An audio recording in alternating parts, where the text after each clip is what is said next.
मध्य प्रदेश की सियासत में ज्योतिरादित्य सिंधिया के दल बदलने के बाद बने हालात से प्रदेश में सागर जिले का दबदबा बढ़ गया है। मुख्यमंत्री शिवराज सिंह चौहान की कैबिनेट में 3 मंत्री सागर जिले से हैं। तीनों बुंदेलखंड के ही नहीं, प्रदेश के कद्दावर नेताओं में शुमार हैं। सिंधिया के दल बदलने से पहले जहां भाजपा की शिवराज सरकार में 2 मंत्री गोपाल भार्गव और भूपेंद्र सिंह सागर जिले से थे, वहीं कांग्रेस की कमलनाथ सरकार में भी सागर जिले से 2 मंत्री गोविंद सिंह राजपूत और हर्ष यादव कैबिनेट में रहे। लेकिन ऐसा पहली बार हुआ है जब सागर जिले से 3 कैबिनेट मंत्री किसी भी सरकार में एक साथ हों। गोविंद सिंह राजपूत, गोपाल भार्गव और भूपेंद्र सिंह।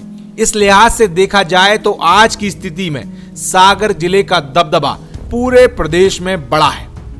लेकिन सवाल यह है कि क्या इसका फायदा सागर सहित बुंदेलखंड को आने वाले दिनों में मिलेगा? क्या समूचे सागर का विकास इस दौरान तेज गति से हो पाएगा, या फिर विकास सिर्फ सुर्खी, खुरई और रेहली विधानसभा तक सीमित रहेगा? ये हम इसलिए कह रहे हैं क्योंकि अक्सर ऐसी बातें सामने आती रही हैं जब ये कहा जाता है कि विकास मंत्रियों के क्षेत्र का होता है, जबकि जिला और संभाग का मुख्यालय होने के बाद भी सागर का वो विकास नहीं हो पाया जो होना चाहिए था। ऐसा नहीं कि ये बात सिर्फ हम कह रहे हों, सत्ता में बैठे विधायक भी इस बात को स्वीकारते हैं कि मंत्रियों के क्षेत्र का ज्यादा विकास होता है वनस्पत विधायकों के। राजनीति पावर का गेम होता है। आज हम भी यदि सरकार में हैं, महत्वपूर्ण पद पर होते तो ये शायद बहुत पहले हमारा भी हो जाता है। बगल में विकास बड़ी संख्या में होता है, हमारे बगल में हम लोगों को विकास कम मिलता है।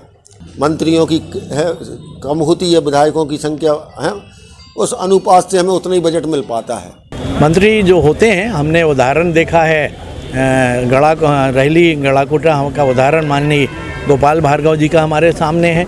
जिस तरह का विकास उन्होंने किया है एक मॉडल के रूप में पूरे प्रदेश में, तो मंत्री होने का फ़ायदा मिला उन्हें। अब हमने देखा कि माननीय भूपेंद्र सिंह जी ने अपने खुरई में जिस तरह से विकास किया पिछले 5 वर्षों में, अभी शुरू में, तो फ़र्क तो पड़ता है। मंत्री होने के नाते ज़्यादा संसाधन होते हैं और उन संसाधनों का और बेहतर ढंग से उपयोग करके क्षेत्र का अधिक विकास किया जा सकता है। ये इस बात से मैं इत्तेफाक करता हूँ। खैर, जो भी हो, हम तो सिर्फ इतना ही कहेंगे, विकास सभी का होना चाहिए, एक सा होना चाहिए, क्योंकि मंत्री पूरे प्रदेश का होता है। अगर मंत्री सिर्फ अपने क्षेत्र के विकास पर ज्यादा ध्यान देंगे, जिले और प्रदेश पर नहीं, तो फिर इसे पोलियो की बीमारी की तरह देखना होगा। जैसे शरीर के कुछ अंगों का तो पूरा विकास हुआ, लेकिन जो छूट गया उसने विकलांग बना दिया।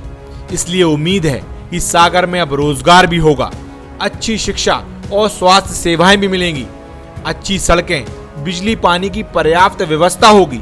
तभी तो हम कह पाएंगे कि सागर जिले से 3 मंत्री हैं और सागर प्रदेश में नंबर 1 है।